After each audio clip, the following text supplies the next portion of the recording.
We get y'all. All right. I want to make sure we get all y'all wins. Okay. It is a special week. We have been through it. We have been around it. We have been in it, y'all. This is the Air Amplified 2025 cohort, and y'all are about to present, your findings, what you think that you want to do for your show, regarding marketing and promotion, and how you're going to get more ears and more eyes on your content. So we're super looking forward to hearing that. Everybody has 8 minutes to present.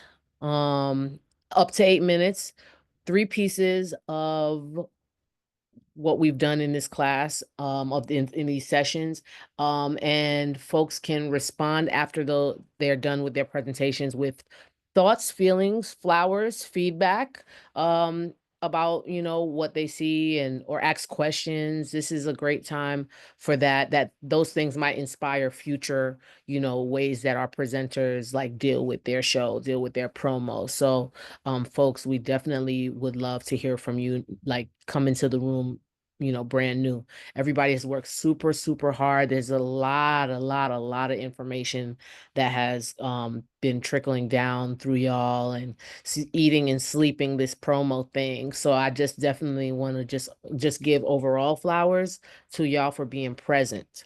To y'all for like coming and showing up, for really putting intention behind your shows. And I can say that I myself, Casper, the mentors, we've learned as much from you as like you've learned from the people that have come to the class. So thank you very much. Casper, before we go forward and call the first person, do you have anything to share? We can get right into it, but yeah, thanks everyone who is not part of the cohort that has come today to watch the presentations. So Yeah, we definitely appreciate y'all being here. And to the cohort, y'all are gonna do great today. It's no good. stress. And yeah, we're just excited to see like what kind of things y'all really took from the program. And yeah, just another way to hear more about your show and the work that you're doing, and to get the word out there about the cool stuff you're doing. Yeah. All right. Well, without further ado, and anyone that gets called on, the screen is yours to share. Unshare it when you're done. And folks that are here to just vibe with us, um, feel free to come off mute and just say words. Say words. All right. Tanya, come on down. Come on down, Tanya. Tell the people who you are and what your show is, and then jump right in. Alrighty. Hi, everyone. My name is Tanya Latour-Too. I'm hailing from Philly, aka Philadelphia, Pennsylvania. I'm in Faye's cohort, so I want to give a shout out. Oh, I have a pimple patch. I didn't know y'all gonna be able to see it that close. Let me move back a little bit. Let me move back a little bit. I want to give a shout out to Faye. Faye has been an awesome, awesome mentor on my cohort as well. And she's been really great about like uplifting us every single week that we meet. Also want to thank Air for giving me and all of us an opportunity to be a part of this wonderful program, and to Casper and TK for being so organized and having the best energy at 4 p.m. Eastern time, Tuesdays and Thursdays on a weekly basis. So shout out to everyone. Um, Without further ado, I'll get started, share my screen. Um, okay, so I'm gonna do a status report in which I will reflect on how it started, aka everything that I did before the AIR program began, how it's going, what I started to implement during the AIR program, and what I plan on implementing after we all wrap up at the end of the week. So, in the beginning of my podcast, which is called Of Black Wombhood, it's a project that explores the interiority of Black womb-bearing people beyond pregnancy and birthing, and it looks at stories related to pregnancy, periods, abortions, gender transitions, everything that's across a womb bearer's identity spectrum. And what was important to me in the beginning was to really focus on a lot of the brand identity and to create a home for OBW, which is its website. And so everything from the logo, the colors, the metadata, the transcripts, like all the information that is related to the program will exist on its website and still does. And I continue to update it as we create new programs and things. And I don't know if you guys can see the slides. I'll try to make them a little bigger. And so that was one of the things that was important to me. Also, community engagement. So for those who don't know, the project is also an art exhibition, and we're being featured in two, one of which is currently running, the second which opens in June and will run for a couple of weeks, and a third that will be open this fall at one of the local hospitals here. And then I also started to pitch to a few organizations, one of which will be highlighted in the next slide, just because as we covered in our community engagement presentation, creating connections with local nonprofits seemed to be the best alignment, the best strategy for this project. And so I had actually started to reach out to a few people before we learned about pitching strategies here. So this slide is just like a summary of everything that I covered in the previous slide, but with images and features. So I was featured on a podcast, CityCast. I don't know how many of you have it or listen to it in your cities, but literally the same week that I opened my social media account and released the trailer, I followed Trinae Nuri, who's the Philly host, and she wanted to meet with me to do an interview. So we met and I was featured on their show, which aired the same week as the OBW exhibition, which was really cool. And then this is just a screen grab of some CTA, which Faye had covered in her section. And we basically just invite people to visit the website and to visit our social media page because that's where I'm most active right now. This is a screenshot of the website, which I'll cover in a short bit. These are some keywords for metadata. This is Womanly Magazine. I had pitched to Atia Taylor, and she was interested in featuring us in her newsletter in a couple of months. So once the exhibitions wrap up and I send her photos, hopefully we'll get a feature there on her Substack. And then this is just some of our collateral marketing materials. So I have the website up really quickly, just wanted to show everyone what it looks like and what we keep on here. This is where all the episodes currently exist, and people can click and listen directly here. There are also links to direct people to Apple and Spotify, since those are the two top podcast platforms that people are engaging with the project. Here I host all of our event information. So right now we have the exhibitions, but we also had a private event that was featured here. I keep photos of, all the events that are public. I have a reading list and resources this is essentially like the project's bibliography and a lot of the research that I use in case people want to do like continued reading. And we give a shout out to our funders because this was ultimately and thankfully not all fully funded out of my pocket. And then this is just some additional information about the project. I did want to highlight the media kit since we went over how to do pitch decks. So I had put this together actually before the project started. We highlight our funders, a description of the project, what inspired me to do it, featured narratives, which do link directly to the website so people can access it there. Who the target audiences are, some of our milestones. I haven't yet included our stats because we're still well under 500 downloads. And I feel like based on what I've learned in this project and seeing and hearing from everyone else, this seems to be really on the low end. I'm not ashamed of it. I am very proud, but I think it would be more meaningful to present that data when we get up to at least 500. And then again, collateral, screen grabs, some information about me.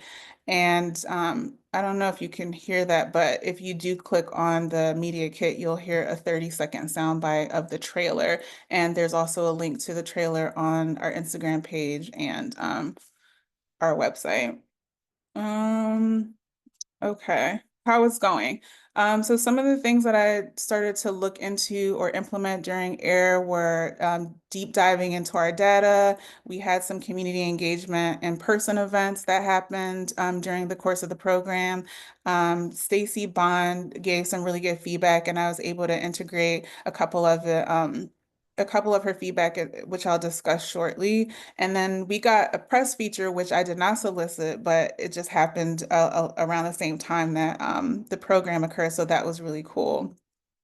This is a screenshot of some of the data that I grabbed from Buzzsprout. I also do data analysis on Squarespace, but for purposes of time, I'm just going to focus on the Buzzsprout data. So it was really cool to see where people were listening, what apps they used to listen to, the top episodes, which also makes sense because the people who are featured in like these top episodes are who I would call like the most popular narrators that we have interviewed for this project.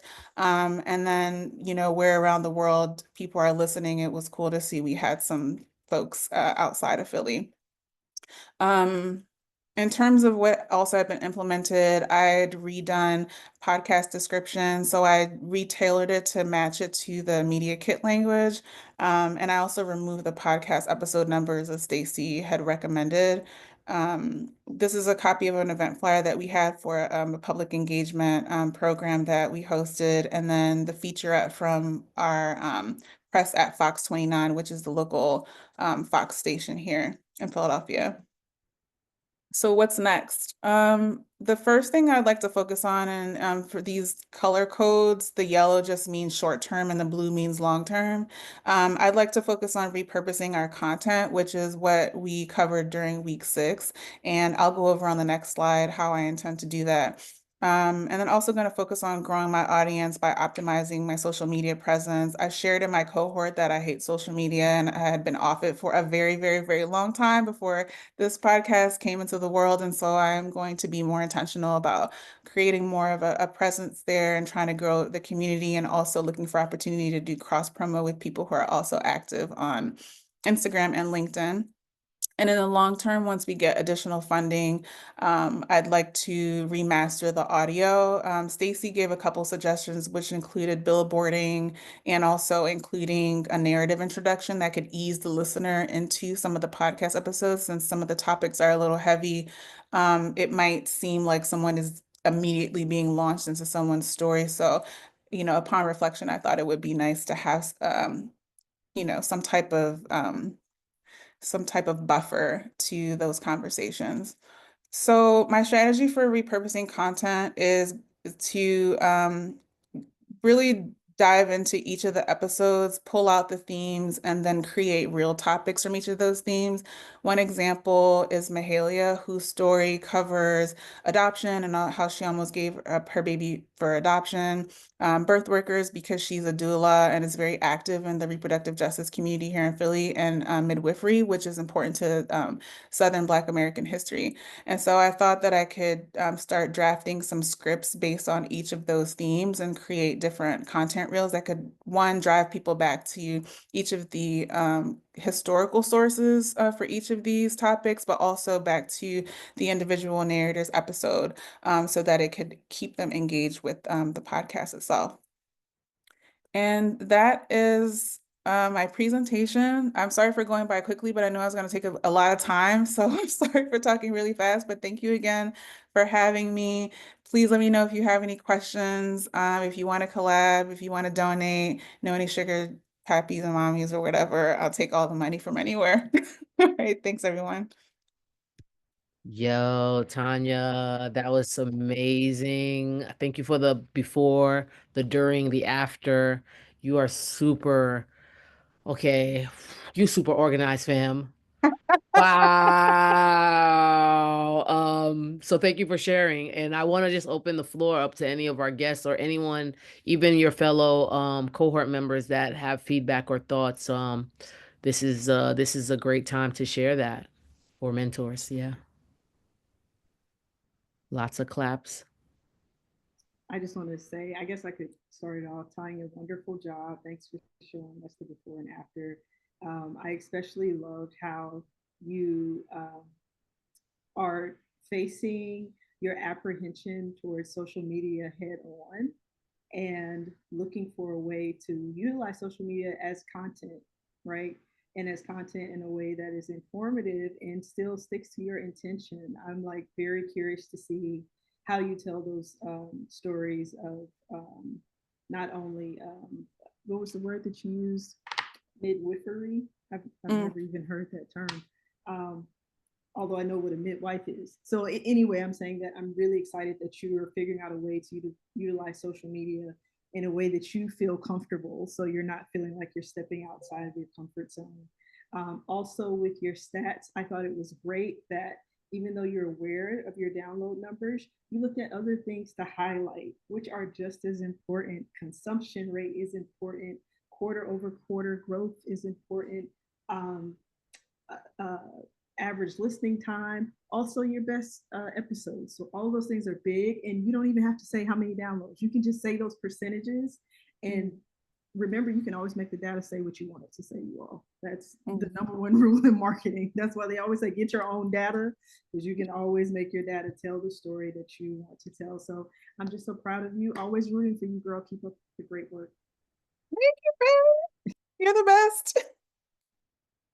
Michelle? I want to say that was a beautiful presentation, but I have a different take on the social media because I run a really social media light brand on purpose. Like it's just, I'm so over it. And so maybe there is a way for you to get in front of other people's audiences without having to be actively on social media, and then they're repurposing your content instead of you having to do that lift.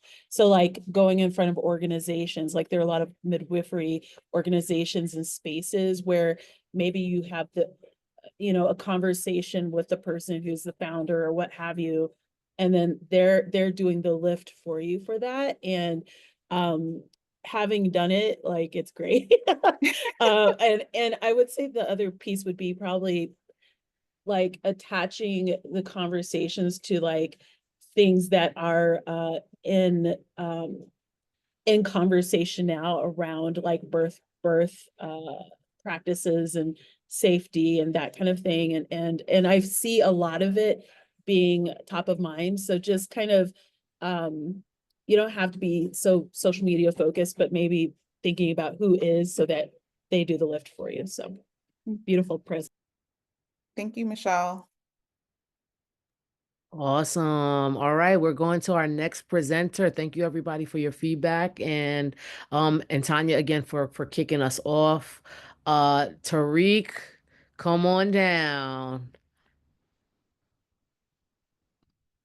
Tell us about Speak Your Vision and what you all got going on with it. Casper is driving the controls. All right, cool. Can you all hear me okay? Yep. All right, perfect. Let me just set myself up here real fast.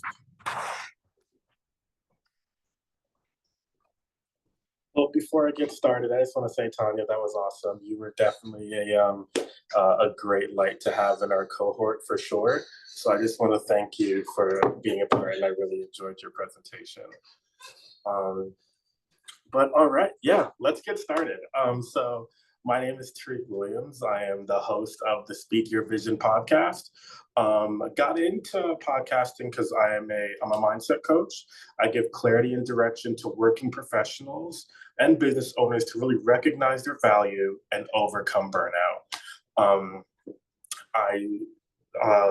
And so when I have guests, I typically I have my guests actually come on and I ask them a question and I give them basically what's one word to help them kind of help us set the tone, if it's how they got to where they are, etc. So first and foremost, there's a couple words that I really think about when I think about my Amplify New Voices time here. So the first word that I really want to set the tone with is worth. I think more than anything, I think that this program really helped me recognize my worth as a podcaster in the podcasting community. There's a lot of information I'll go through probably pretty quickly, but I think more than anything, I think the it's feeling like, hey, we all belong here as podcasters. One of my friends asked me once upon a time about what does the word vision mean to you? And for those of you in the cohort and in the program, you all know that I'm legally blind, and so I have a hard time. I can't really see my screen. But he asked vision in terms of like the my future for myself or what have you. And when I think of our vision, I think of my responsibility to give my gifts and our information to the world. And so that is really more than anything, like in listening to Faye pouring into us in terms of cohorts was incredible. So I just want to start off there, more than anything, worth. So and moving forward, well, I have the press kit will be the first thing there. So I created a press kit for the first time ever, which in the press kit, I kind of go through like my last few episodes. I go through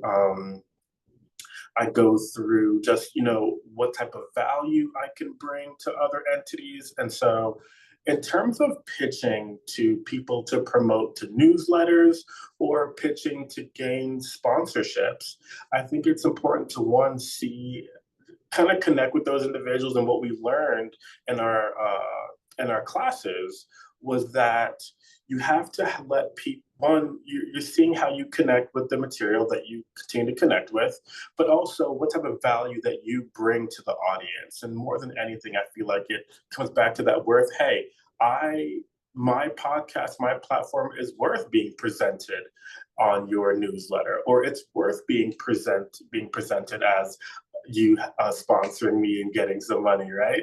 So I think that's really important. So I don't know if you all can see the press kit there, but that is a lot of the main things that I really discussed in my press kit. Are you all able to see the press kit? I just want to make sure that we're all on the same page there. Yeah, we can see it. I think we might need to move the slide forward, Casper. We see the title page. Yeah, there you go. Party time. Party time. I have to mention this. I don't want to bore you all. I was almost considering bringing up the pitch that I wrote to get onto a newsletter. And for those who weren't there, I just kind of threw it on TK to read to everybody. And so if you all ever need something read out loud, TK is the one. I'll happily do it for you, bro. All of y'all. So yeah, so that's the press kit, and we have different images of just thumbnails, because I also share on YouTube as well, and just different things that I can bring to the newsletter, sponsorship, or what have you. And this is my first time creating a press kit, and it was cool to be like, oh, I actually have things to put on here. So that was a lot of fun. The next class, and I believe that I have, and what I really wanted to go through was the repurposing of clips. It's something that I do with all my episodes. There's also some AI called Opus Clips that people can use to repurpose content, and what it's like to be put these different things on social media. Different clips to get people interested in some of the different things that I'm doing. And so I think we're going to have a few clips that I've repurposed my long form content, so you all can check that out right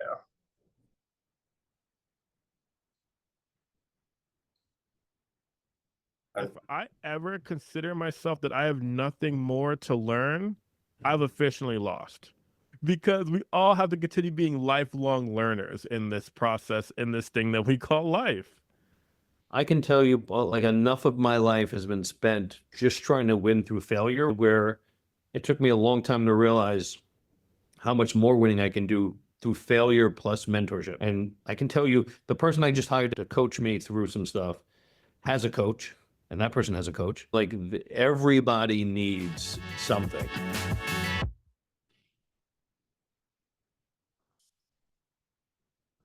I think we have a couple other clips there. And so that one was one clip I had with an individual. He actually ended up creating his business because he actually had a life-threatening experience where he fell off a construction site and he needed to learn some, he figured out what next was going to look like for his life. And so that was a really neat episode, and just learning how to repurpose clips. So I'll put on the next one. Exist. Hard things don't exist. They're just new. We know that perfect doesn't exist. However, we think that if it's not perfect the first time, then it's really difficult. It's really hard to do that thing for the first time, right? It's so hard to cross the street as a blind person. It's so difficult at my new job. It's so difficult to be able to talk to this one person. Well, how about you take the time to get good at it? So I know I had three, but maybe that paints the picture. So I once again, that repurposing of content. So like I just like the idea of being able to give people a snippet of a lot of the different things that I do as a podcaster, repurposing clips and what it's been like to then take the individuals from that area of my podcast to then lead into my own newsletter. And we discussed that as well. And so what it's been like to rebrand my newsletter and the importance of continuing to bring value to my audience, because podcasting is only one of the entities that I use. And so that's been a really neat journey for sure, to be able to once again have people learn through my newsletter and kind of bring them through that journey of mine for just what I've learned so far in this Amplify program. Now, as with the repurposing of content and the pitching and all those different things, that really just kind of establish worth and what that's been like to learn more about my art and what that's been like for me as a podcaster. So with that being said, I think to set the tone and really where I want to end here and get ready to end here is also we had some information as well about description and like art and everything, as well as episodic art.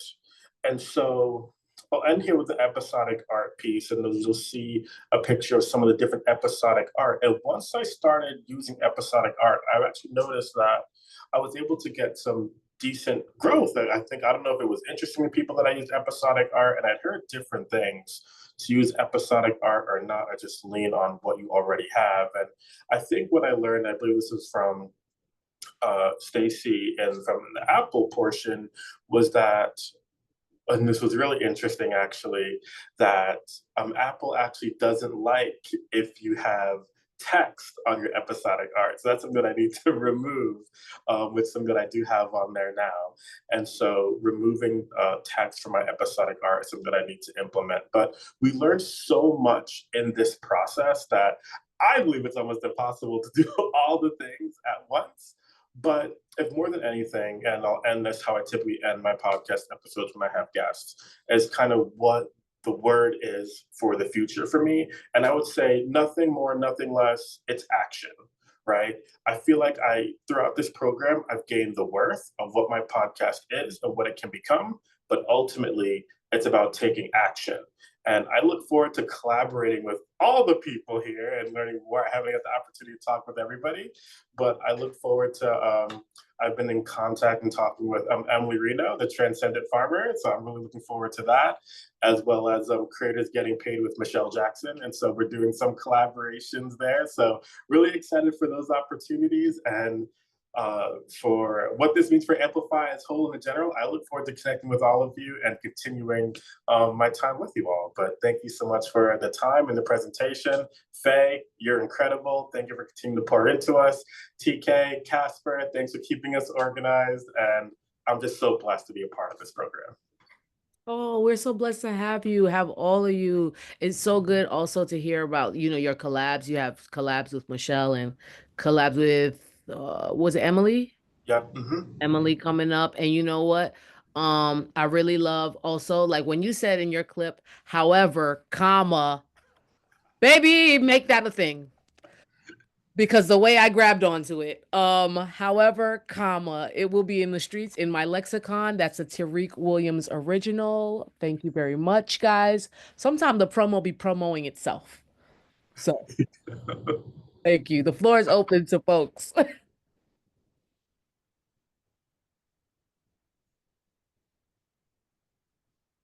Also, Tanya, I forgot to ask you, are you collaborating with anyone? You could let us know or circle back in the chat. But yeah, if anybody has feedback or thoughts for Tariq, I just thought that was fantastic. Yeah.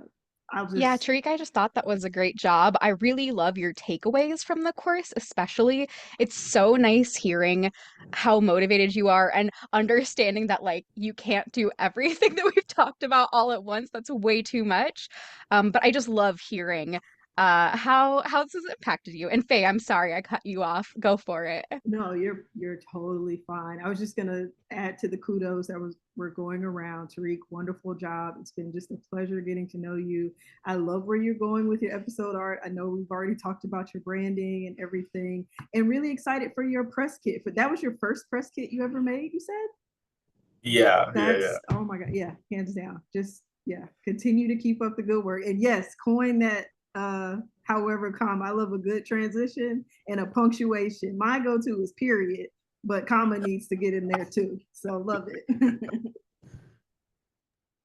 I loved seeing the consistency throughout the press kit, the colors that you used for like the video, for like the promo videos, for the cover art, like all of it blended so well together. Like it looks so professional. Like I loved it. So great job. And I loved connecting with you too. So great job. Yeah.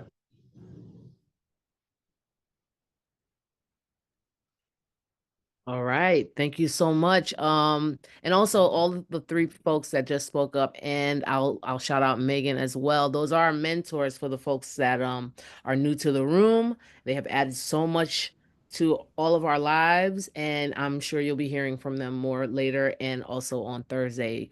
Okay, so here we go. Next up, Talea, come on down.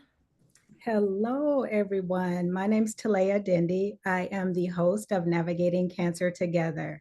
And of course, cancer is not a glamorous or fun topic, and many people don't want to talk about it until they have to.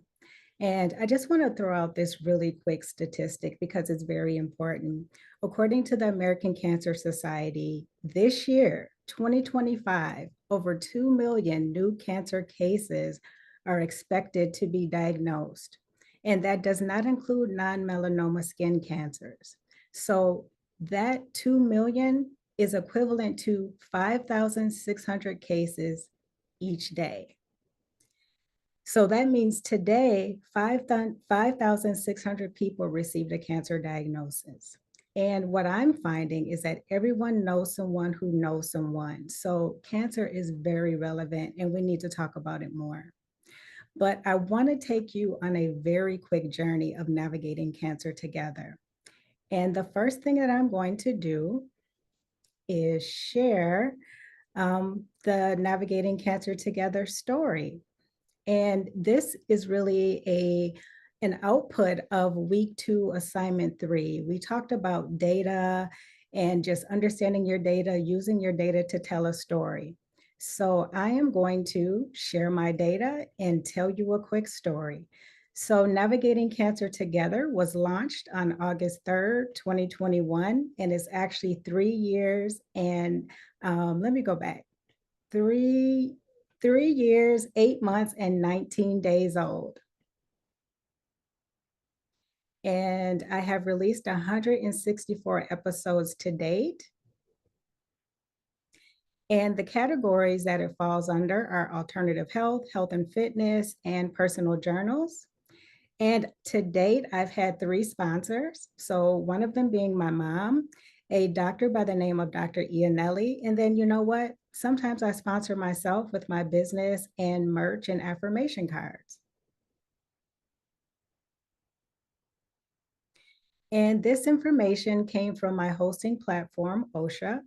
And to date, since I got on that platform, I initially started on Anchor in 2021 of August.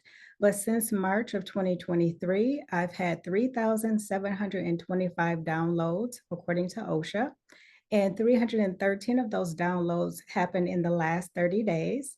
The top 5 geographic locations for Navigating Cancer Together are the US, UK, Singapore, Canada, and Australia. 49% of people listen on a desktop, 47% on a mobile device. And not surprising, Apple Podcasts is the top platform where people listen. And then OSHA Direct coming in at number 2 and Spotify at number 3.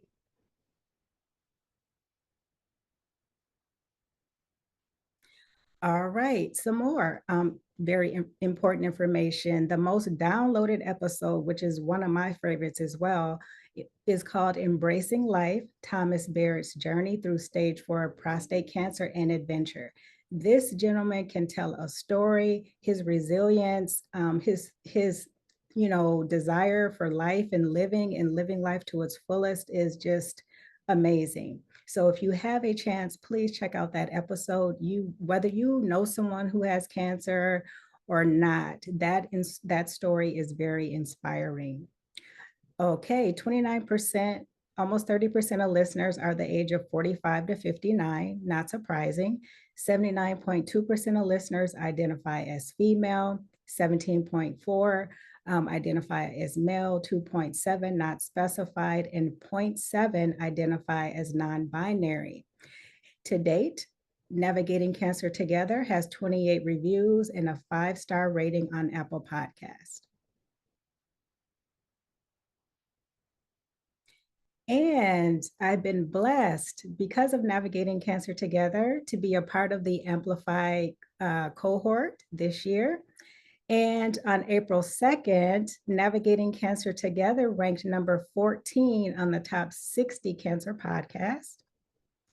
And it ranked number 3 on April 16th on the top 5 alternative health indie podcast. And if you know anyone, even if you don't know someone who has cancer, please just tell at least one person about Navigating Cancer Together. And you can listen on anywhere, really, on your favorite platform. And you can go to episodes.fm. And thank you for your support. Okay, and then I'll go to the next thing, which really interesting. So the beginning of this year, I came across an email from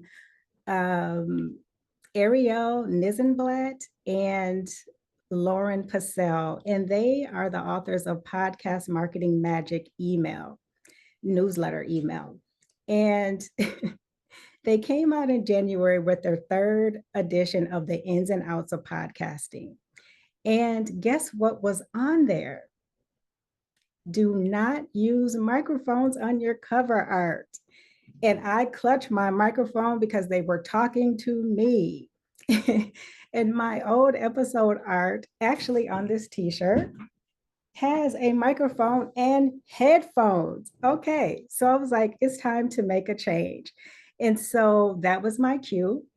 And so I want to share this with you really quickly about the development or evolution of my, this is not the one. One second. Can you all see this? Yep, we can see it. Okay, perfect.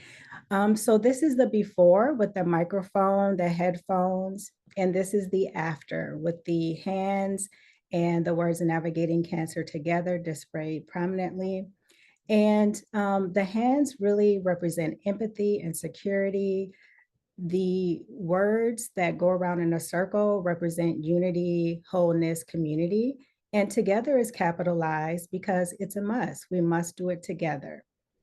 And I want to share a quick video that kind of goes into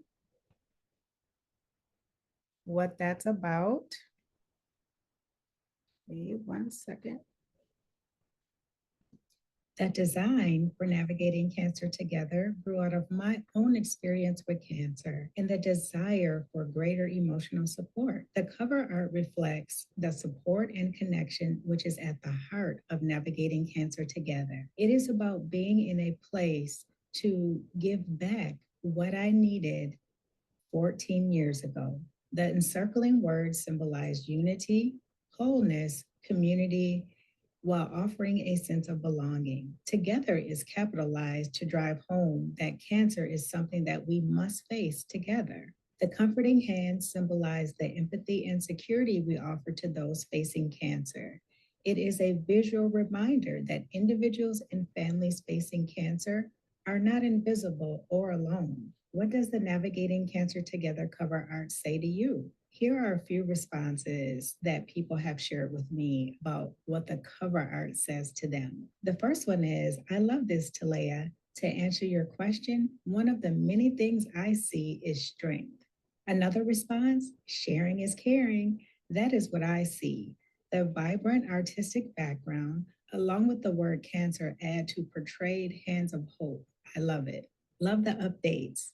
Looks great in the feelings it evokes of solidarity and compassion. Another response was very creative.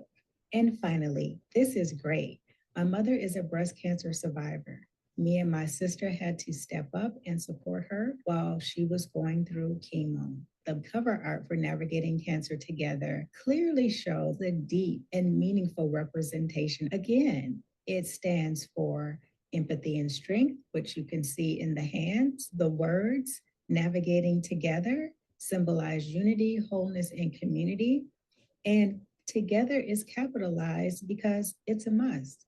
We must face cancer together. Okay, thank you for sitting through that. And finally, I did a pitch. And one thing that really came to mind when we were talking about pitches, and that was during week 5. And I thought about all the people that I've already come into contact with. Why not go back to those people and see if I can pitch my podcast to them? Because typically my pitches have been, or communication has been about my business. And so I actually created a pitch that I sent to Cancer Health Magazine. I had actually been featured in their magazines 2 times in 2023. So I went back to that person and I did not get a response. But what was so interesting was another lady that I did not even know who was writing for Cancer Health Magazine. She reached out to me just out of the blue. And she asked if I wanted to be featured in Cancer 25 about people who are making a difference in the lives of people that have been diagnosed with cancer.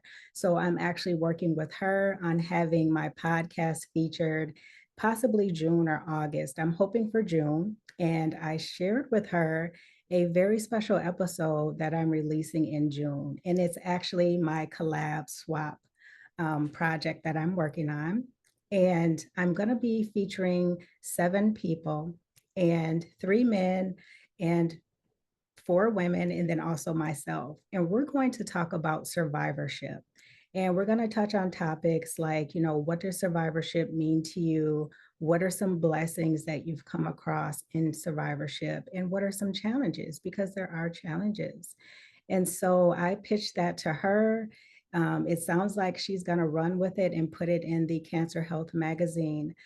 And 2 of those people, 2 of the gentlemen that I'm featuring, I've already been on their shows. Actually, one gentleman was once in March, once in April. And then the other person, I was on his show just this month, earlier this month. And so the other 6 or 7 people, what they're going to do as, a way to collab is to share my information in the podcast, in their newsletters, on social media, and in their blogs.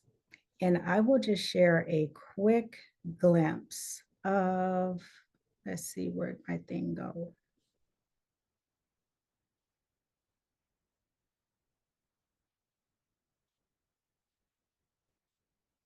Okay, and here's my pitch. And the subject was, what does survivorship really look like?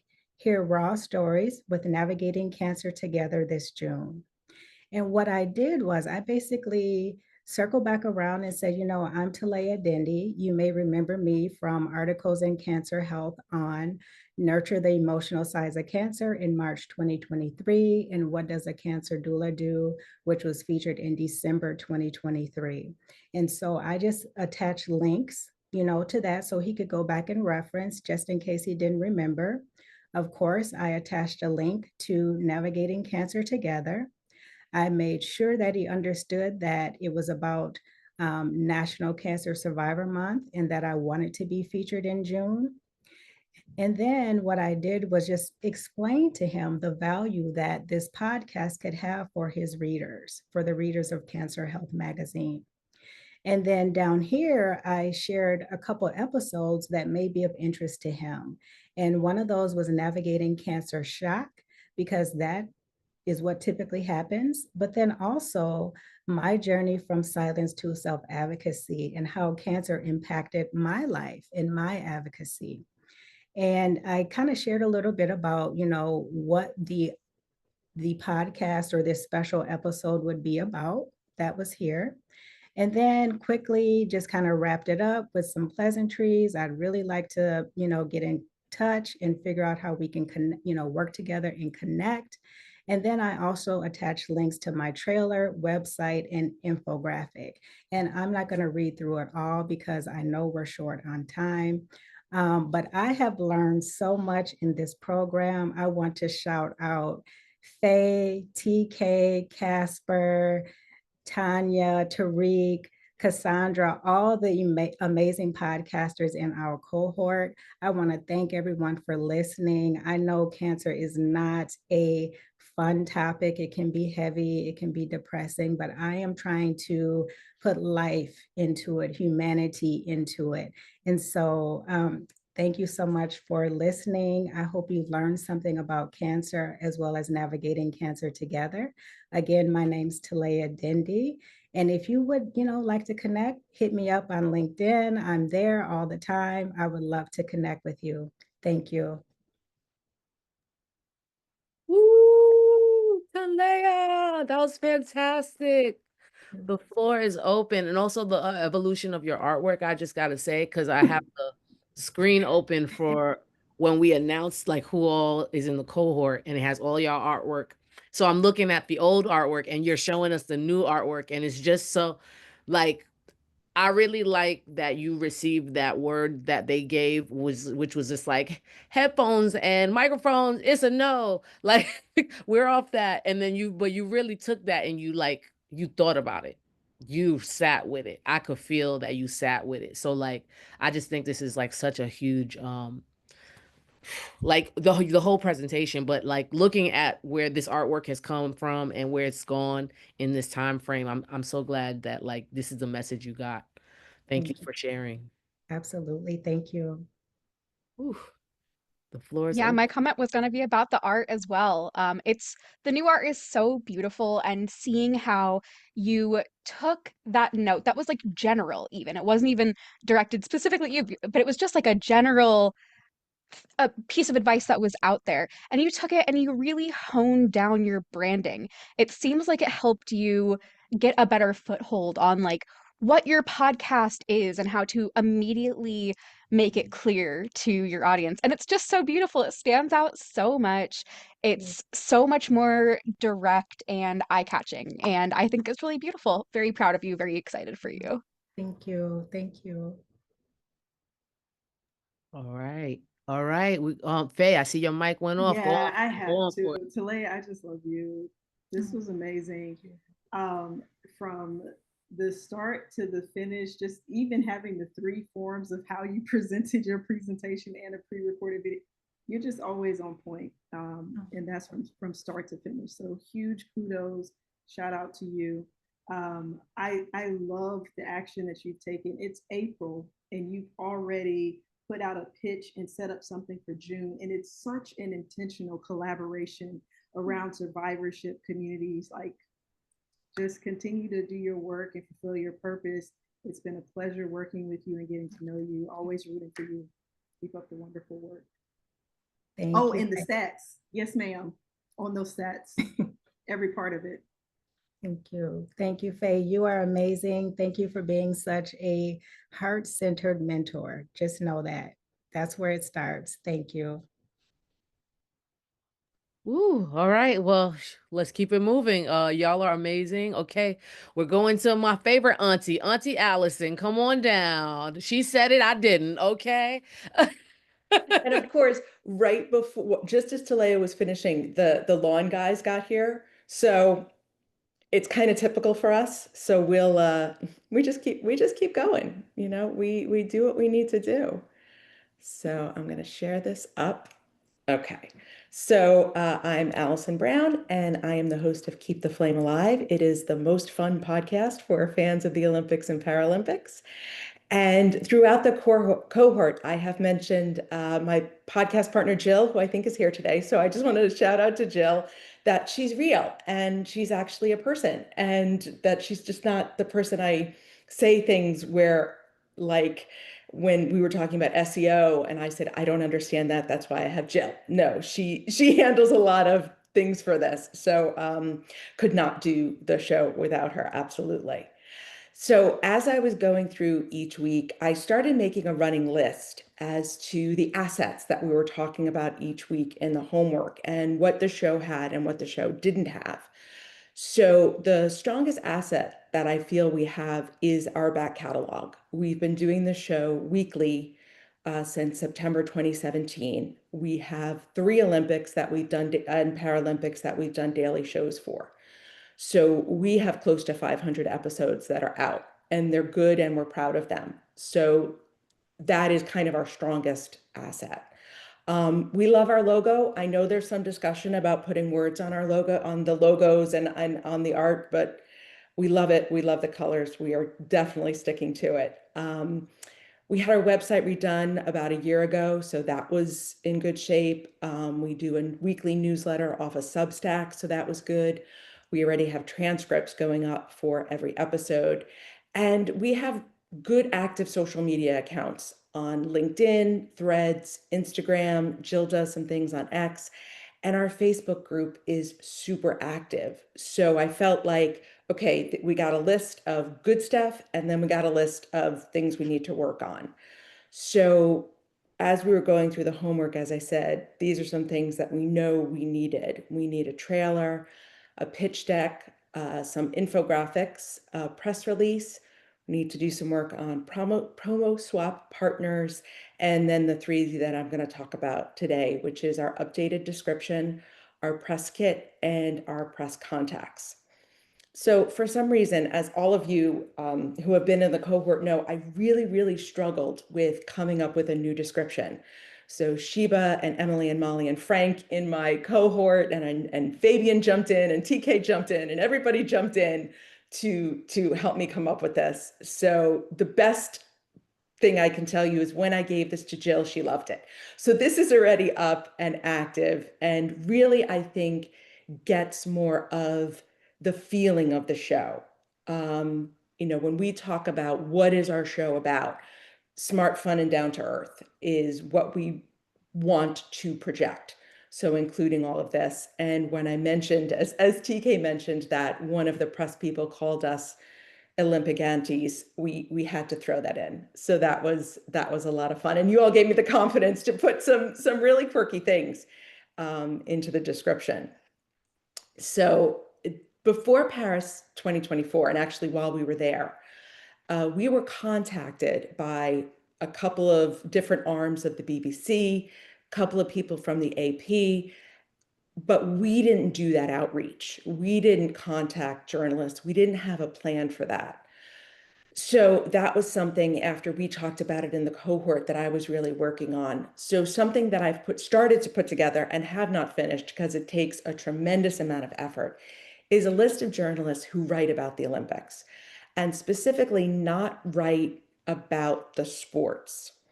There are lots of sports journalists who cover the games, who cover the sports, but there's also a lot of journalists that cover the things around the sports or covering the sports.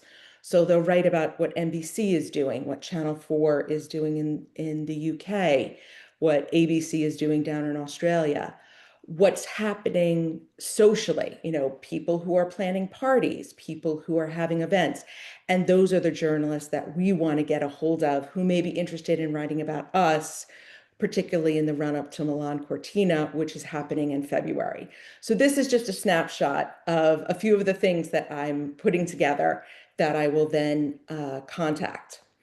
The other thing that we did not do a great job of, and I shouldn't say wait, I should say me, is the guest appearances ahead of Paris. Again, we appeared on these shows and a few others, but we didn't have a plan. We didn't have a strategy for how we're doing that. So that's something that I definitely want to work on. And I'll throw this out there. If anybody's interested in doing an Olympic and a Paralympic show in the months ahead of Cortina, Jill and I are ready. We are fun. We are your Olympic aunties, and we will come on the show and do all the heavy lifting for you. So that's something that we're definitely interested in. And that's something I'm working on from what we were doing in the cohort is expand how you're thinking about where you're going to guest.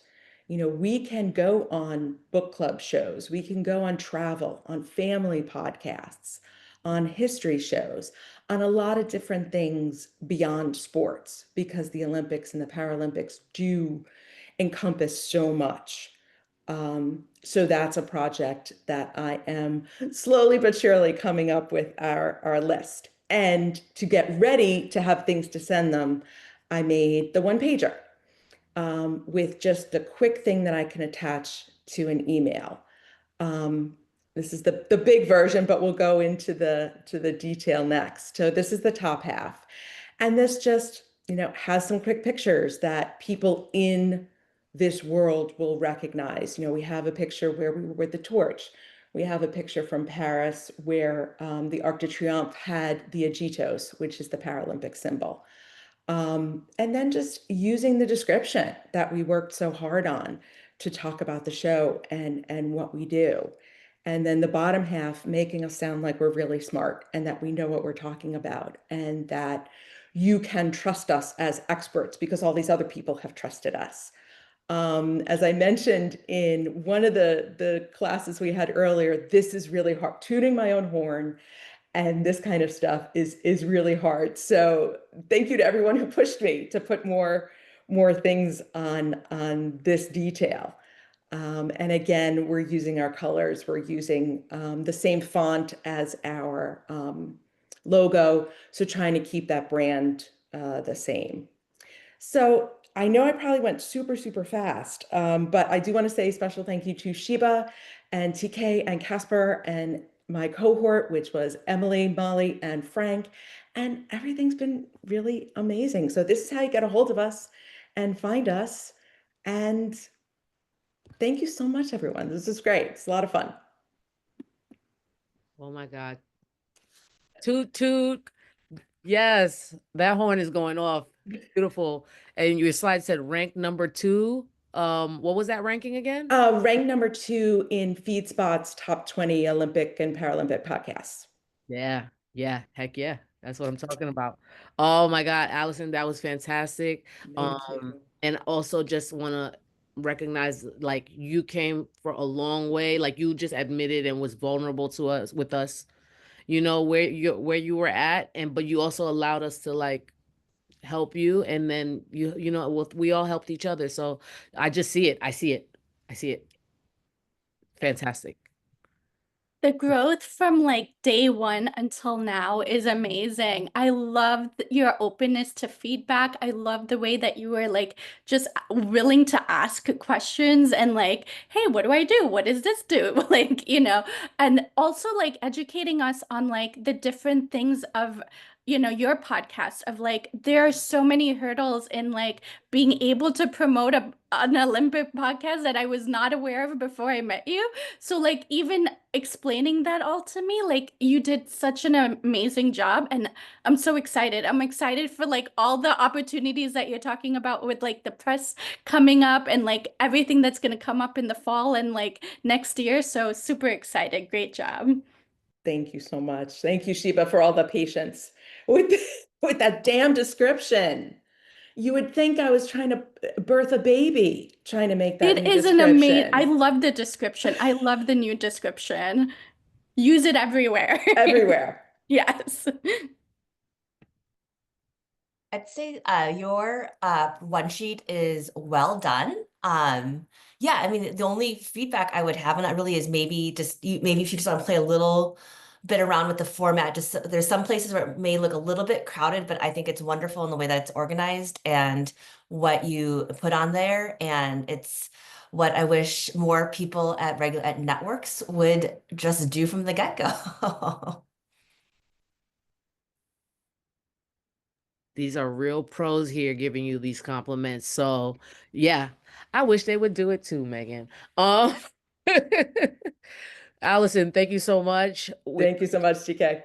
And it's time for the next our next person, presenter, Lau, come on down. Okay, hi everyone. I'm very, very happy to be joining like the past like two presentations. They were awesome. I'm gonna be like switching between screens. So you'll see me like clicking, but as long as you see what I'm like showing you, everything's gonna be cool. So can somebody give me like a thumbs up if they're seeing this? Okay, so let's go. I am Laura. I am a Colombian journalist, editor, and audio producer. I've been doing this for the last 8 years, and my passion, other than storytelling, is bilingual content across Latin America. My work has been published in these places, and I've been part of like this really cool awards and stuff.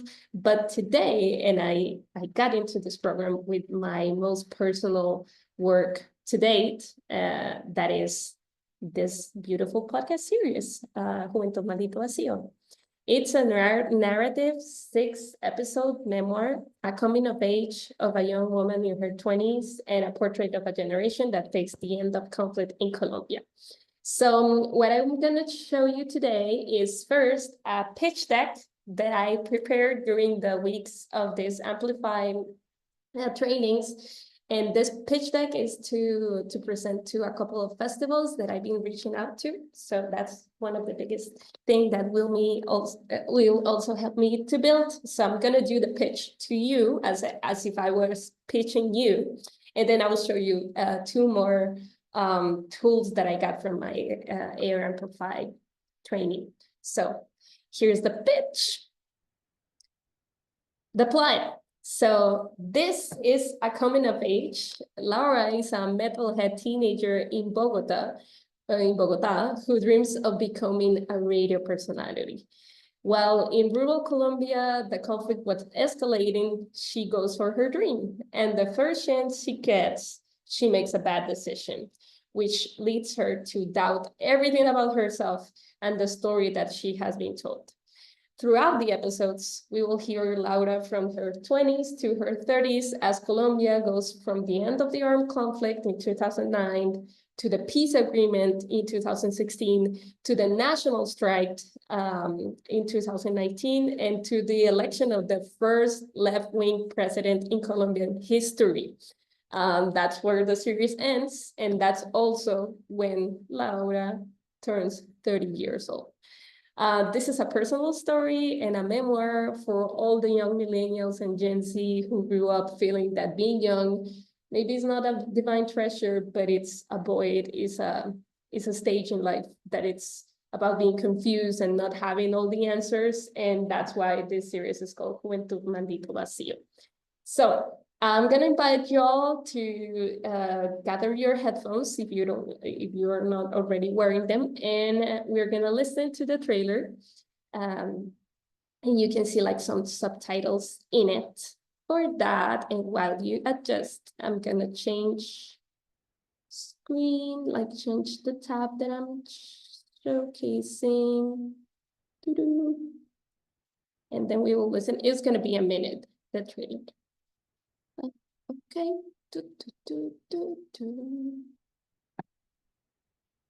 Here we go.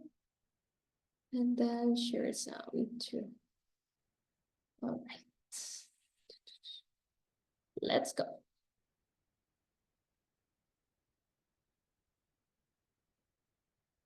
Dicen que tener 20 años es el mejor momento de la vida. A los 20 tienes el cuerpo en un estado que anhelaste toda la adolescencia y vas a extrañar toda la adultez. Te vistes como se te da la gana y entierras bien profundo los complejos que tienes sobre ti o tu cuerpo. Vas por la vida sin saber cómo funcionan las cosas, pierdes el tiempo en las tardes y puedes desear convertirte en lo que sea. Ser joven es el mejor momento de la vida. Por lo menos eso te dice la publicidad de gente gringa y sonriente, de chicas flacas y rubias que te miran con cara de «soy perfecta» y tú, cariño, me importas un culo. A los 20 años estás en la cima de tu poder. Sabes cómo y cuándo sonreírle a la cámara. Y te ríes del futuro porque sí, en un atardecer dorado con tus amigues y tu bebida favorita en la mano, te sientes en la cima del mundo. Pero cuando cae el sol y regresas a casa, te encierras en tu cuarto y miras al techo como si miraras un vacío. A solas, revisas la foto que posteaste y scrolleas mirando likes. Abres y cierras la pantalla como abriendo el baúl para ver si el tesoro de la juventud todavía sigue ahí. Te ves a ti misma mirando hacia el techo y te preguntas, ¿cuándo van a llegar las grandes cosas para mí? ¿Cuándo llega la llamada, el mail, la fase lunar o lo que sea que va a hacer que la vida te escoja a ti? Y entonces comienzan los mejores años de tu vida en un viaje fantástico y místico hacia eso que estás destinado a ser. Dicen que la juventud es un divino tesoro, pero a mí no me parece. Lo más parecido a ser joven es estar perdido. Sentir que tienes toda la energía para tragarte el mundo, pero que el mundo te está tragando a ti. Y ahí, entre tu presente y lo que quieres llegar a ser, hay un vacío gigante, intangible, nuboso y completamente indiferente. Yo lo llamo el maldito vacío. El asunto es que una siente que está a solas, pero eso no es verdad. He pensado en eso desde que tengo 20 años. En ese momento lo único que quería era una yo del futuro que viniera a decirme cómo atravesar el maldito vacío. Quise una guía, una carta de navegación. Ahora que tengo 32 años, por fin me siento lista para responderme. Esto es Juventud, Maldito Vacío. Soy Laura Guate González. Hay muchas cosas que nadie te dice sobre ser joven y este es un podcast sobre eso. Muy pronto, en tu aplicación de podcast favorita.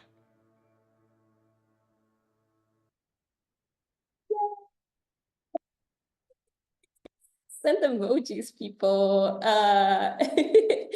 If you were feeling like kind of like, I don't know, she's speaking in Spanish, I'm not sure, I need to follow along with the subtitles. That's how I feel when I look at a movie in the theater. Oh, wait. Oh, sorry. That's how I tend to feel like when I consume so many like content in English. So thank you so much for the patience. Throw some emojis. Yay! Subtitles out in YouTube, also thanks to Eric Media, but we'll go to that.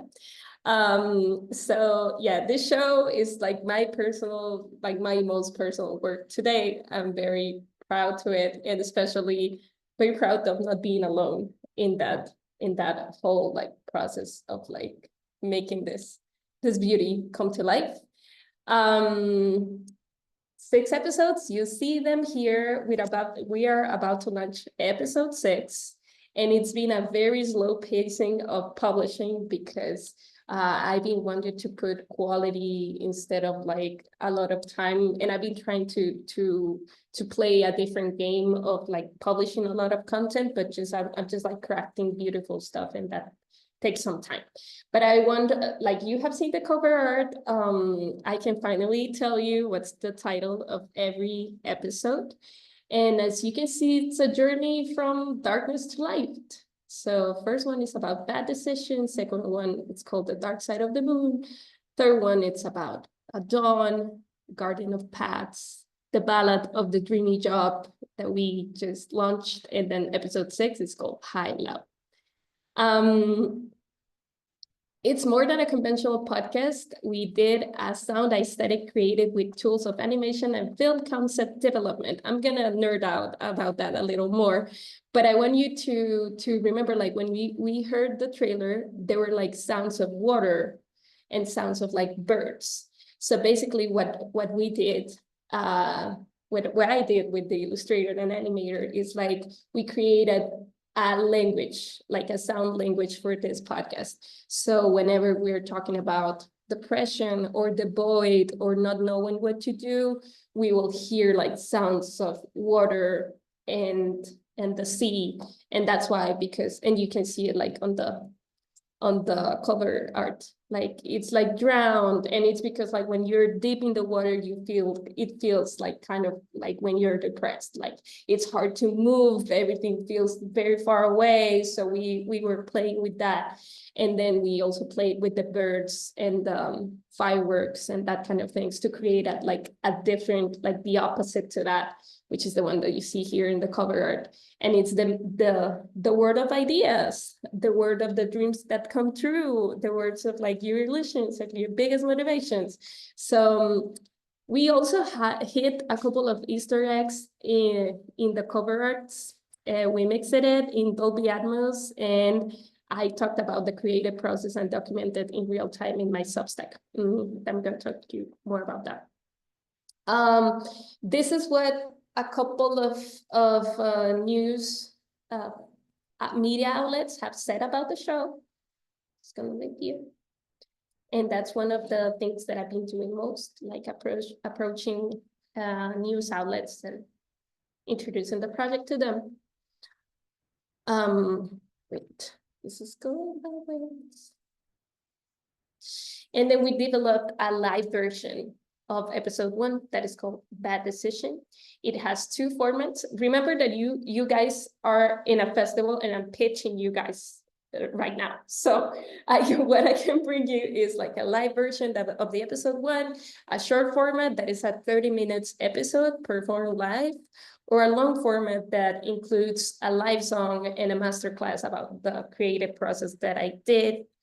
And this is a little bit of the things that I can show during the concept development. Here you can see like the tools of animation and film that I was talking about to create the aesthetic of the show. And I would love to translate that and like bring these tools to other audio folks or storytelling folks that want to use this as well. We did a trailer drop on a festival, and we did a showcase in another festival last year. So we are ready to go. This is my production team. They are all Colombian, and they are all not in Colombia, which is really funny, but that's the way it is. Everybody's like everywhere in the world. And thanks to them, I managed to create this beauty. We basically wanted to like bring all the best that we could to an indie project that it didn't fit it like in different projects that we were at. Why featuring this podcast on your festival? Well, it's an event in Colombian history from the point of view of a young woman. And even though we have had a lot of content about the impact of drug trafficking or conflict, I think the point of view of a young woman, it's needed and it's valid, and it needs to be revisited from a different standpoint rather than perpetrator and victim. Also, it's Latin America beyond crime and corruption mainstream narrative. It's a coming of age that leans on mental health too. And it features Spanish language accents from 8 different parts of the world, aimed at journalists and young graduates too, because it has like this mental health component. So reach out. This is me, all episodes on YouTube, and then you hear more about my work on my Substack. Just rate the pitch like 1 to 5 in the chat, because I'm gonna move to the other side. So things that I've learned in Airs Amplify. First, I've been thinking a lot about this idea of consistency and like publishing a lot of content. And then I realized that I want to, like this project in particular, I cannot do a weekly episode of this one because it has so many work behind it. But I think I can create like a whole strategy and marketing around that and around my Substacks that I can publish every week to convey this message that less quantity, more quality. I want to give like here a side note on a reflection that I've been having on the talks that we have had during the course of the weeks, and is this whole idea of tech tools and AI tools to help us do stuff faster. And I think that's great. But I think when we think about AI replacing creativity, I think we are thinking about creativity as it's like a never-ending source of something. And sometimes human creativity, it's about process and quality rather than a huge amount of outcome. So I think the only contrast that we can do and keep doing with AIs and with robot stuff, trying to replace creativity, is actually, I want to play like a game where everything that I put out, my audience is expecting it, and I will deliver with high quality. So that's like a huge reflection that I've been having, not only about using AI tools to help us, of course, but also not feeling like creativity is this never-ending source of products and products and products, but also like thinking quality is also it's also something that makes us human. So that's something that I wanted to share. This is I got like 3 press articles. I'm very happy about them, especially this one talking about like quality and like different layers. This one, like the pink one, was a review of a local newsletter in Colombia that is called Mutante. And they did like a collage with my cover art that I didn't ask them to, but that was really cool. And they did like a full review about the show that I'm happy. Now, hot take. After they published, this didn't translate into a huge listenership of my show. What did translate into a huge listenership was cross promos. Yes. So thank you, like really thank you, mentors, for like bringing me life. So I did 2 cross promos with an journalistic indie podcast that is from Colombia, and it's called Porque Somos Así, and we did a cross promo with them.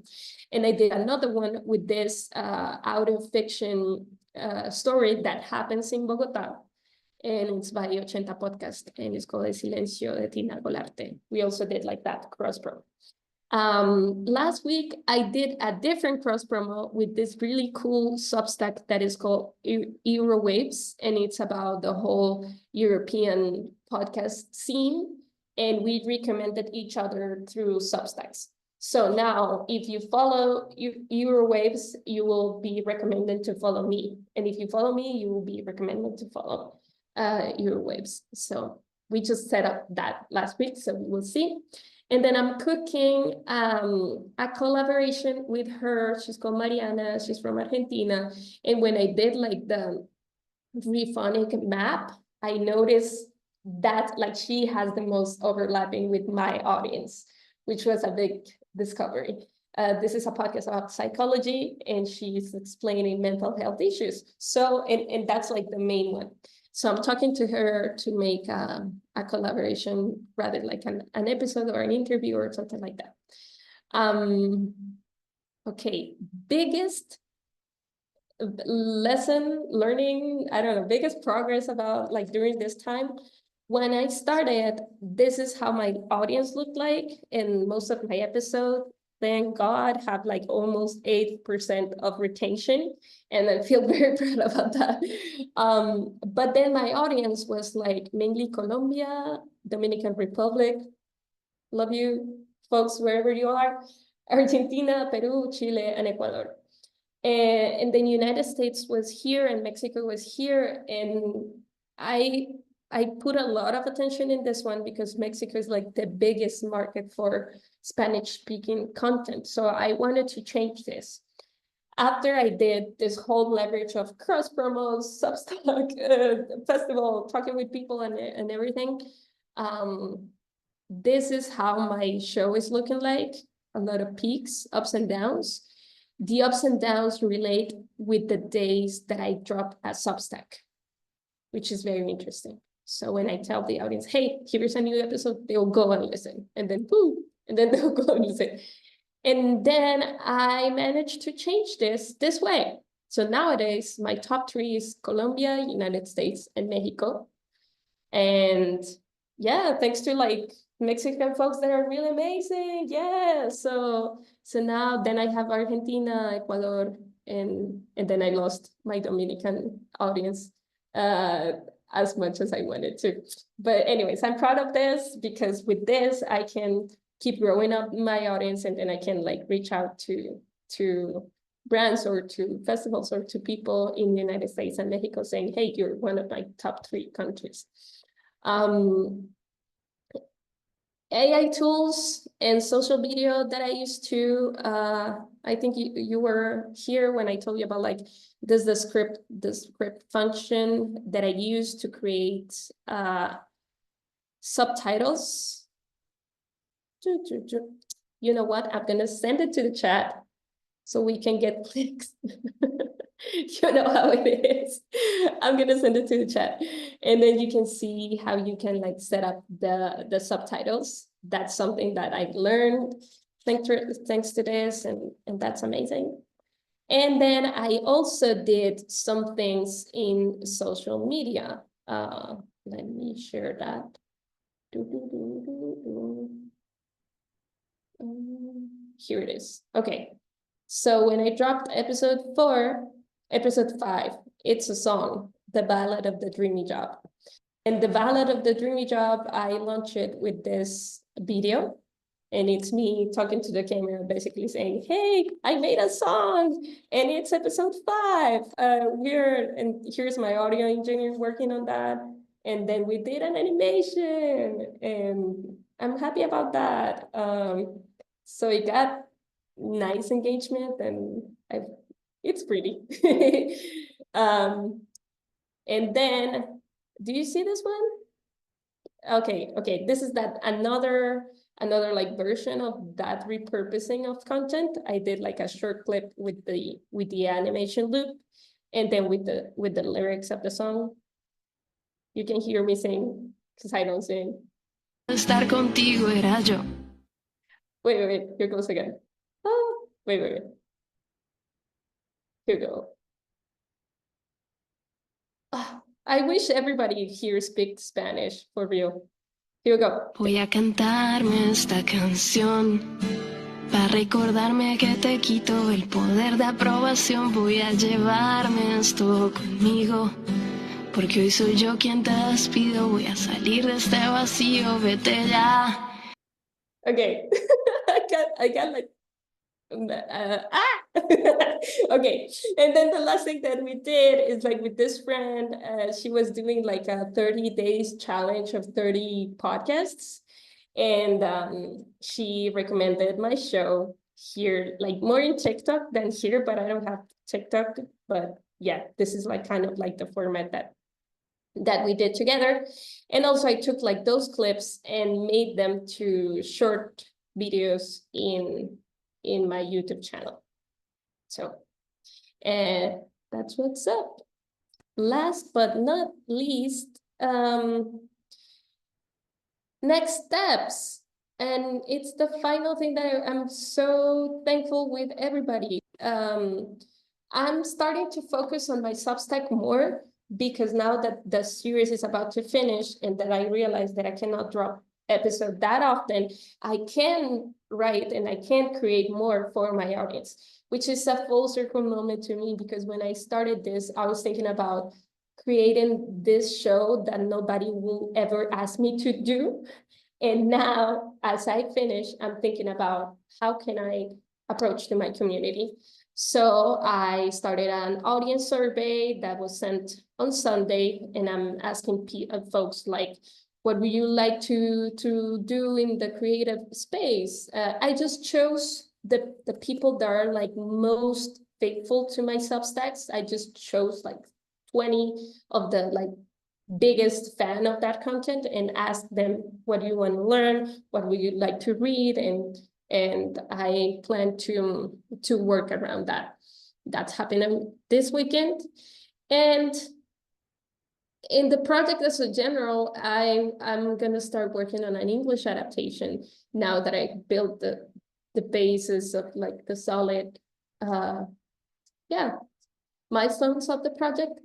I'm gonna start thinking about the English adaptation. So if you know someone who could be interested in adapting a existing content in Spanish to English, send it my way. And then I'm gonna build a creative process series, which is what I've noticed that my audience likes most. Which creators? Depends on the survey. Which topics? Depends on the survey. But all I know is that I'm gonna write about that. So thank you very much. This is the last slide. Thank you very much, Air Media, and thank you to all the folks that have been around. You made marketing less scary, and I so thankful with y'all. So yeah. Oh. Emojis for Lao. Oh my goodness. I would say, like I said, jump in, y'all. Lao, you have been one of our true innovators, introducing us to different concepts. This piece of yours, it's a memoir, it's fiction, it's autobiography, like it's everything that we needed, that we didn't know we needed. So, whoo, thank you for sharing. Yeah. You everyone. All right. Last call for Lao, and then we're moving on. I just wanted to, oh, sorry, somebody. It's a very moving presentation, and I think like I kind of tell Paulette this in our cohort, like as somebody who has learned Spanish on and off throughout the years, I think there's such an opportunity for your content that takes us all beyond Duolingo. So just keep pitching it out there. Yeah, kudos, ditto to everything, and loud. Every time the sound hit my headphones, oh, it was marvelous. Absolutely amazing. I would totally take a class on like your sound design and like sign me up. Like, can I join you? I absolutely loved it, and I love the fact that you mentioned about what you learned from Raphonic. That is how you're supposed to use the tool, and people like miss that. So I love the fact that you like brought attention to like connecting with that other show with the audience overlap. That is such a key. So beautiful presentation, beautiful artwork, beautiful music. Love the entire like approach you're taking with it. Absolutely amazing. See also Lao, see Erin is in here. Erin McGregor is our sound path person who does like all the programming for the panels and stuff. Y'all need to connect, because if you do want to do that sound design as a story, we would all take it. So y'all, yes, please. And Tanya, I think you had your mic off for a second.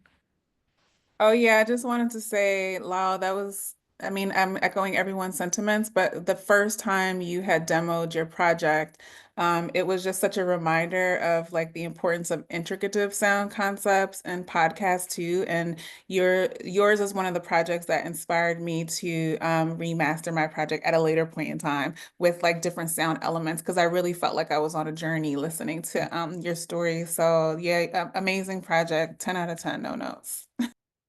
May I also add, please pitch Resonate. I feel like you would have such an amazing presentation at Resonate. Yes. Thank you. Yes. We're ready for whatever's next.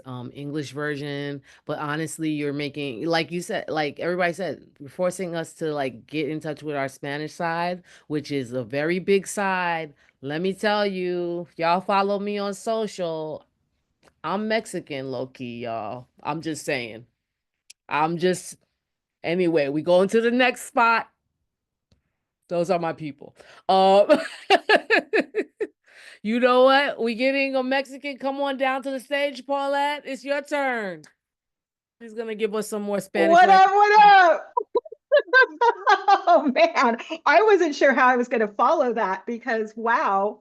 But thank you, TK, for that introduction. I am half Mexican on my mother's side. I am Puerto Rican on my father's side, and that's why my shirt says La vida más chévere, because as a person living in Los Angeles, you are defaulted to being a Dodger fan, even if you don't like baseball. So all of our logos mimic the Dodger logo. Anyway, let's talk about why we're here today. I'm going to share my screen. I want to make sure I'm sharing sound. Very good. All right. Can y'all see that? Yes. Okay, cool. Let me make it big.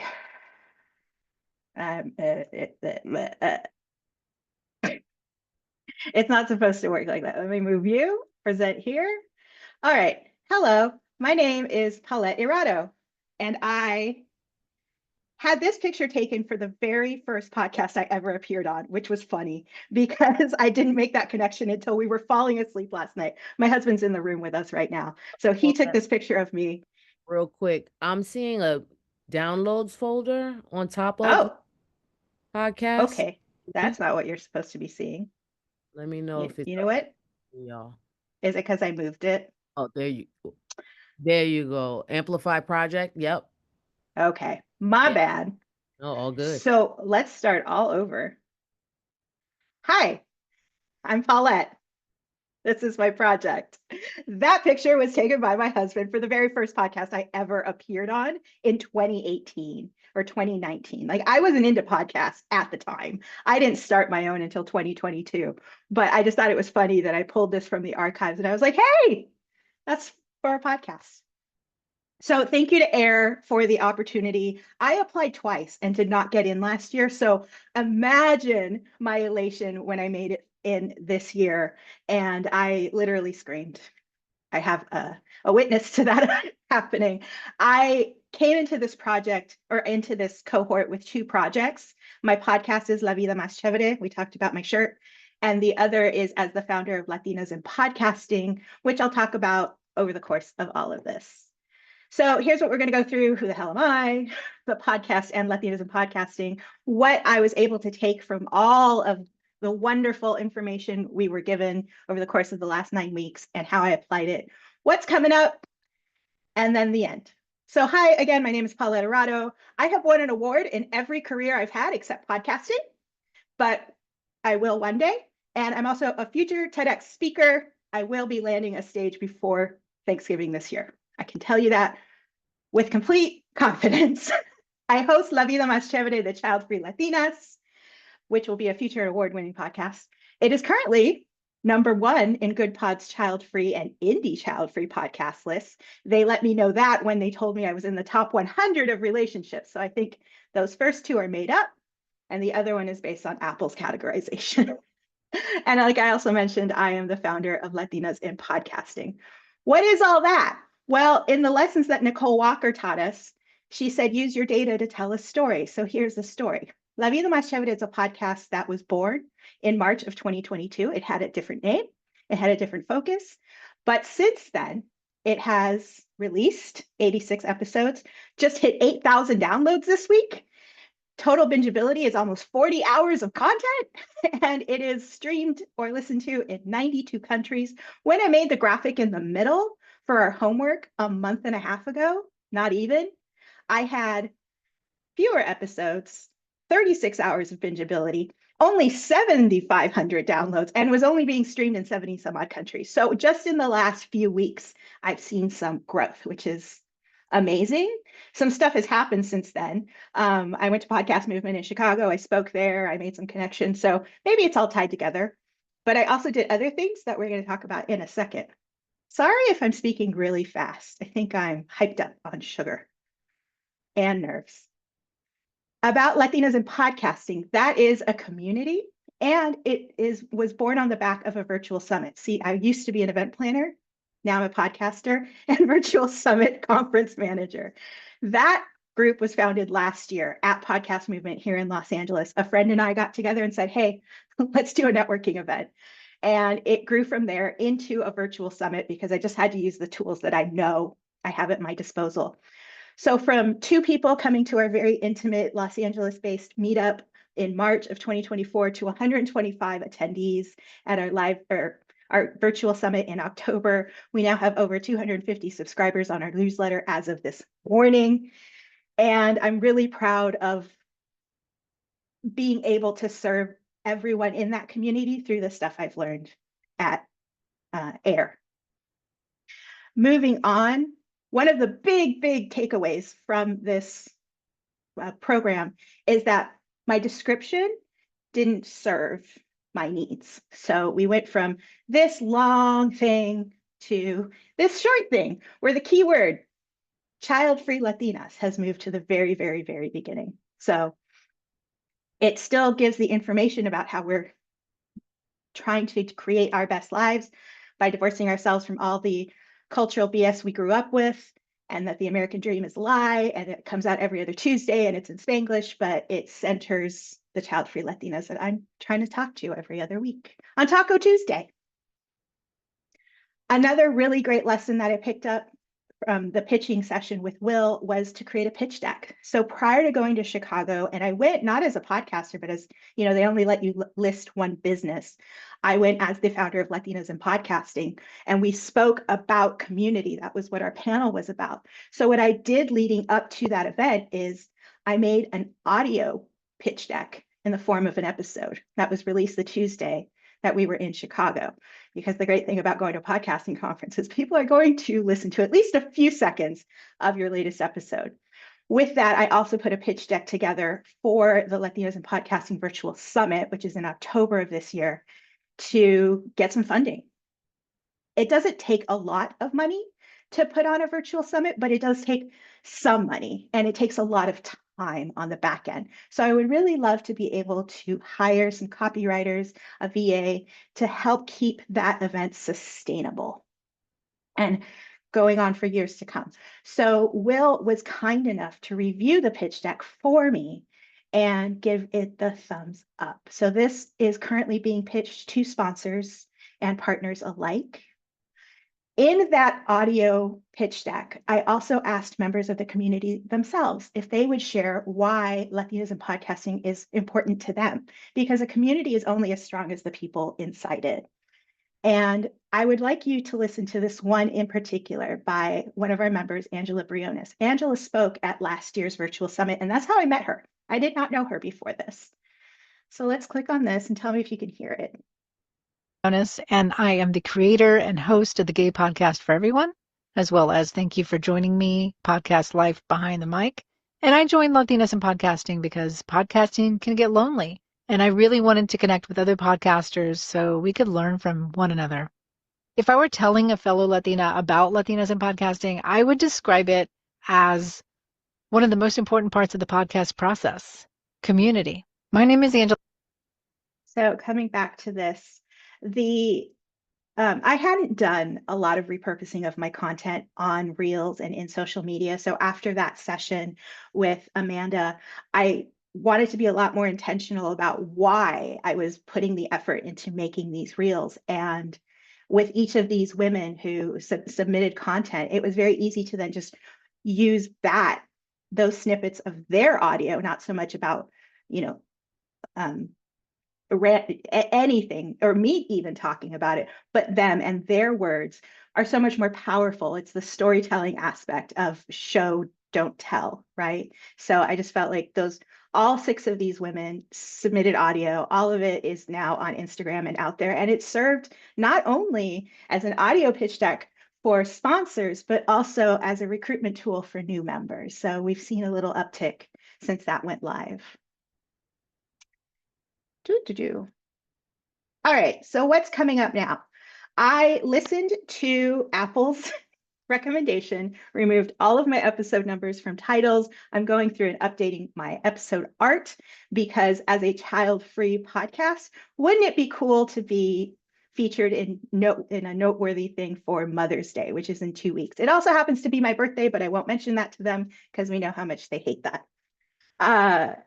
Through the connections we've made here, I've been able to put some collaborations in motion. Thanks to Megan, she introduced me to someone over at Hyphenacion. So we're in the middle of hammering out the details for a promo swap.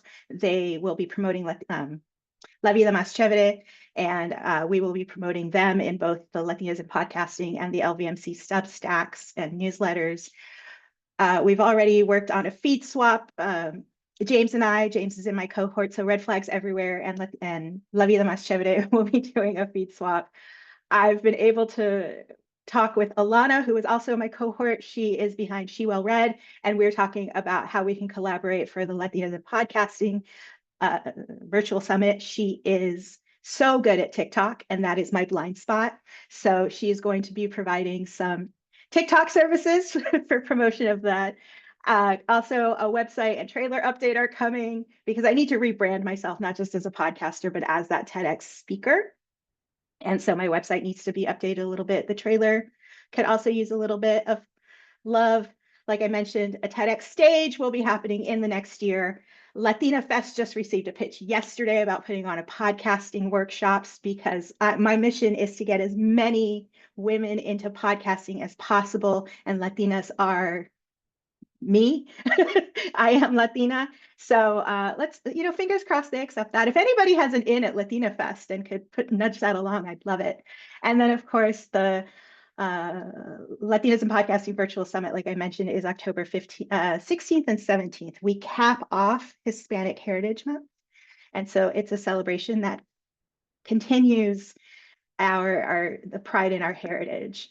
I want to take a moment to give some love to the 6 people who submitted all of that audio love for that episode, for the audio pitch deck. So all of their podcasts are here: Nosy AF, The American Dream, Gold Hoops and God, the gay podcast for everyone from tourist to local, and Chumbita Chronicles. But I also wanted to point out that the 16 of us here, 4 of us are members of Latinas in Podcasting, and that's the bottom row. So Emily with The Transcendent Farmer, Lau with Juventud Maldito Vacío, and Michelle Jackson, who's actually a former mentor of mine with Your American Money. So thanks so much for all of you, all of your support, all of the help growing. This was a validation of the things that I've worked so hard for. It actually started to make sense, all of this strategy I've been learning. And because there was real application here, the tactics behind the strategy. And I don't think I would be as confident as a podcaster or as the founder of this massive opportunity and community if it weren't for all the things I picked up here. So I just want to say thank you as your friendly neighborhood dopamine dealer. Quote we picked up from Tanya Ransom: "This is my contact information. I'm Paulette Arado, and it's been my pleasure to share this room with all of you." Wow. Oh my Lord, there's so many messages. Oh, you killed it. Thank you so much. Oh my gosh. Okay, the floor is open for Paulette, but I'll just say I had no idea. I mean, we're all dealing with vulnerabilities, but you came in here. I thought you were ready to go. I thought you were ready to teach this thing. Like, you came with your stats. You came and you repurposed your stuff. You never missed a beat. And I think that was contagious, and it shows now, especially with your big presentation. So I'm ready. I'm already thinking about, I'm like, I gotta pitch you. Okay, we'll circle back. Yes, please do. Please do. You know, I'm going to pitch Lauda to send a pitch for sound design for next year's virtual or this year's virtual summit. It's great stuff. Great stuff.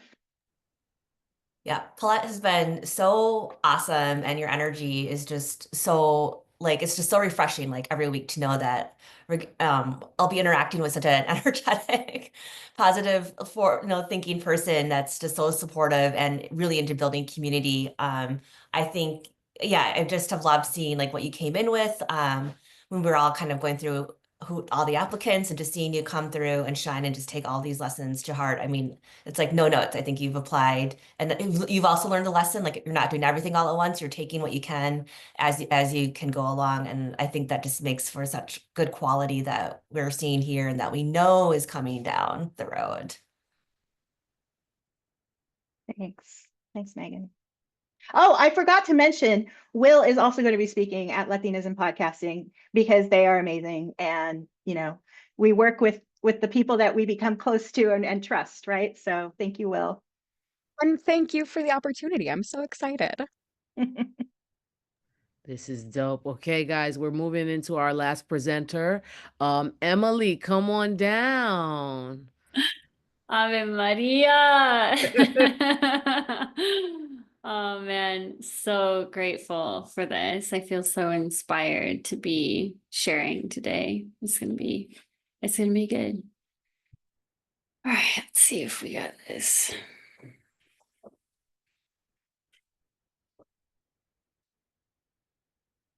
Okay, I'm gonna keep it snappy, so hopefully you can keep up.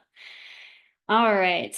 Hello, everyone. My name is Emily Reno. I'm the producer and host of the Transcendent Farmer podcast, which is designed to inspire and empower the next generation of land stewards.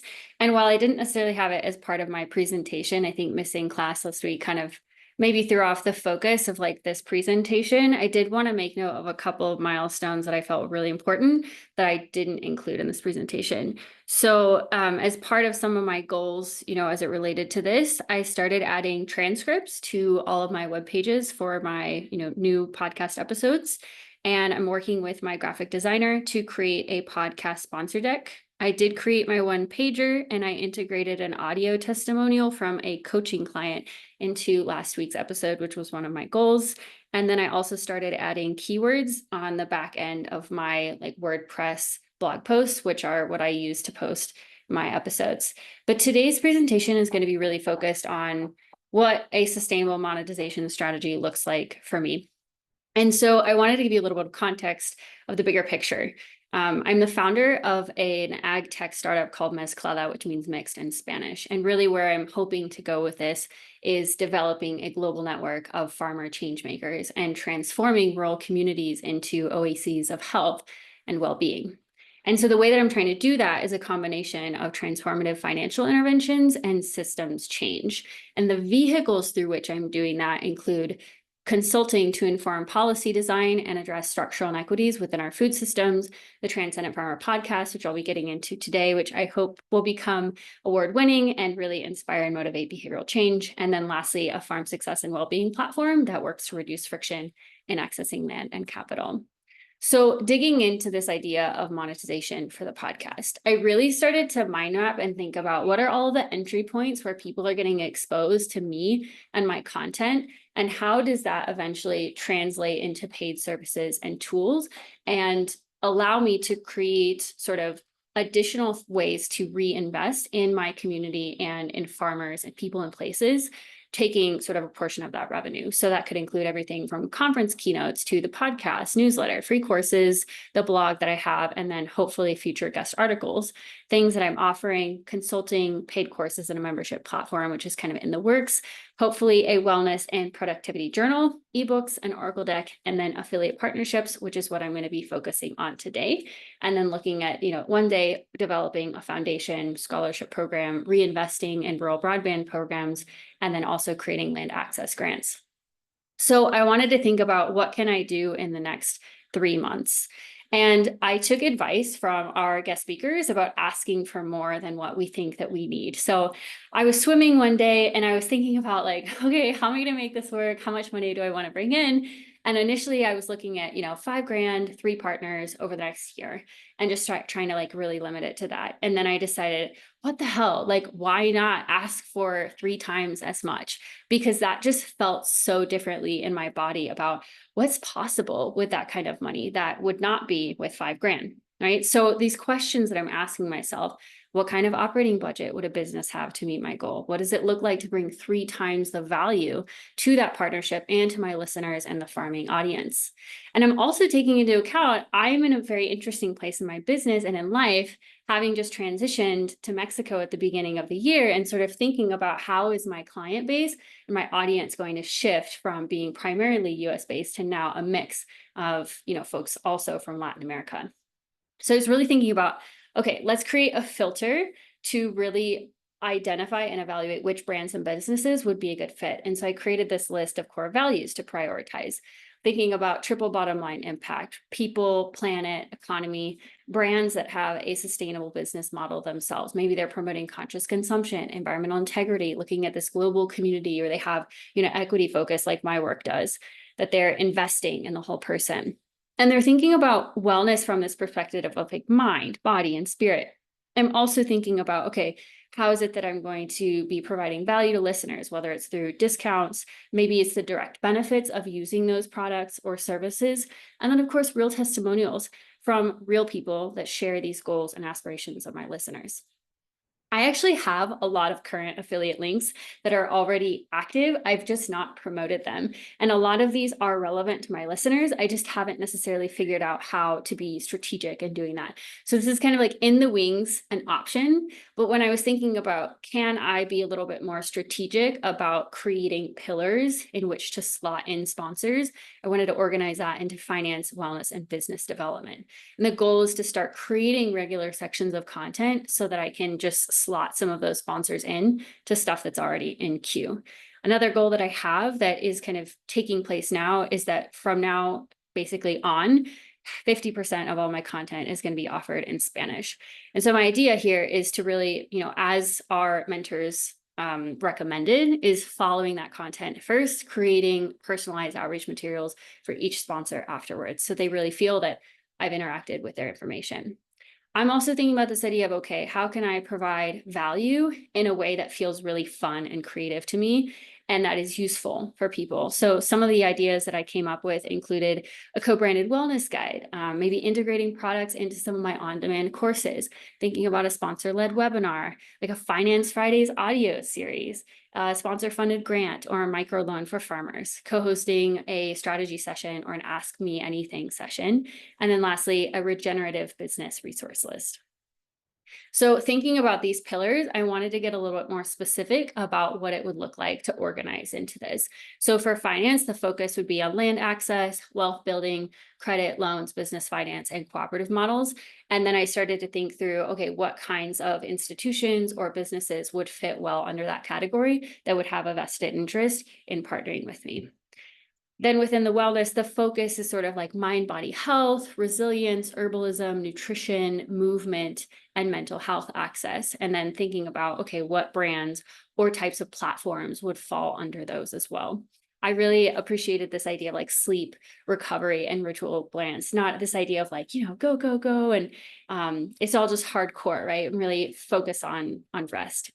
And then lastly, business development and environmental sustainability, the focus here being entrepreneurship, climate resilience, and technology for small scale ag and regenerative practices. And again, a list of things that I felt would fit really well under this that might make a good partner.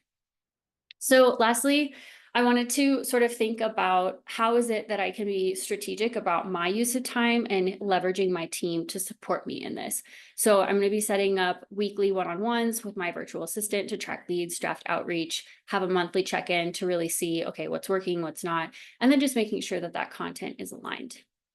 I'm planning on integrating these affiliate links into my existing content system just to make that a really fluid process.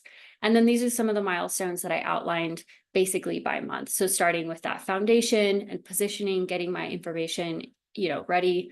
Month 2, moving into that outreach and content alignment. And then for the 3rd month, really focusing on securing and closing those partnerships. At 8 minutes, I'm done. Thank you everyone for your time. I really, really appreciate it. Emily bringing us home and giving us the business, literally. Oh, Emily, you have thought about money in a way that, like, I can't even imagine, but you did it. Michelle, come on down. Michelle always This thinking is about no, but this is weird because I spent 6 months working with a farm-focused program that was moving an in-person experience to online. And so they paid well. I feel like there is a maybe if there's not a partnership, but maybe a connection you can make with those folks. They've moved to another organization because USDA lost all their money, but but if you remind me about what I just said, I will connect you to those folks. I just wanted to point out the kudos of the intentionality of, even though, even in your financial plan or thinking about scale, you still had rest and recovery in there. And I know that's just like a small thing, but I truly appreciate that, Emily. Like, it just shows how intentional you were about making this full plan. Shout out to you. Thank you. I'm so proud of you, Emily. Oh, sorry. Go ahead, go ahead. Go ahead, go ahead.